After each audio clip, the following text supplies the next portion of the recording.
Gaming handhelds.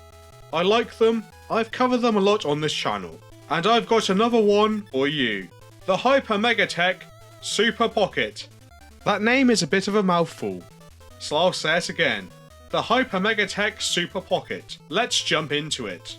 Well, to be correct, it's the Megatech Super Pocket Capcom Edition. There is also the Taito, Atari, and Technos editions. Each are preloaded with different games. My Capcom Edition, as well as sporting the colours of the Capcom logo, comes preloaded with some Capcom games, namely Mega Man, Street Fighter 2, Hyper Fighter, Final Fight, and more. This handheld sports a 2.8 IPS screen with 4 hours battery life. We've got a D-pad with 4 face buttons, Start, Select, as well as a Home button. On the back we got R1, R2, L1 and L2 buttons, as well as age rating. At the bottom you'll find a USB-C for charging and a headphone jack, all for the cost of around £49. Well, I paid £55 with a case.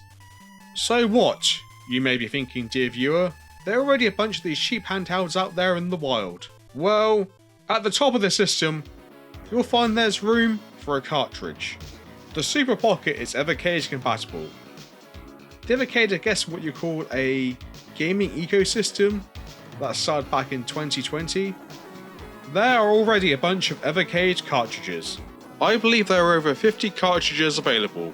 They currently sell an Evercade handheld called the Evercade EXP-R, a home console called the Evercade VSR, and some bar top arcades, which are all compatible with Evercade cartridges, with the Super Pocket currently being the cheapest entry point to the Evercade ecosystem.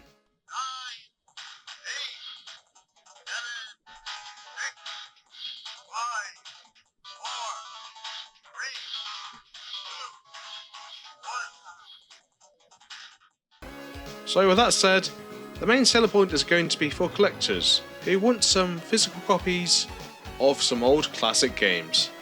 That's going to be the main audience of people buying this system, or one of the other Evercade compatible systems. That's why you would probably pick one of these up compared to many of the other gaming handhelds you'll find out there now. I bought 3 cartridges. You notice with Evercade, most cartridges will come with a collection of games around a franchise or a theme, all officially licensed. I got Tomb Raider, Worms and Duke Nukem collections, all of them are part 1. It looks like Evercade can support up to 32-bit games, which gives them many opportunities for different games to get ported over. So let's get into what I think. Aha!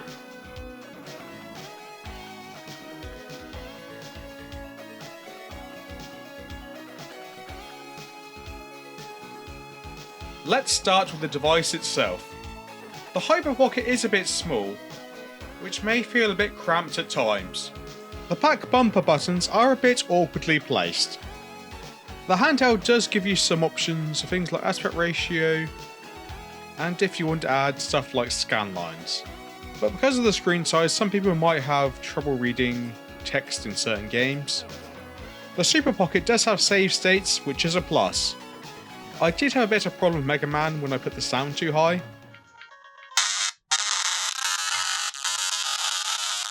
Overall the system is fine for its price point.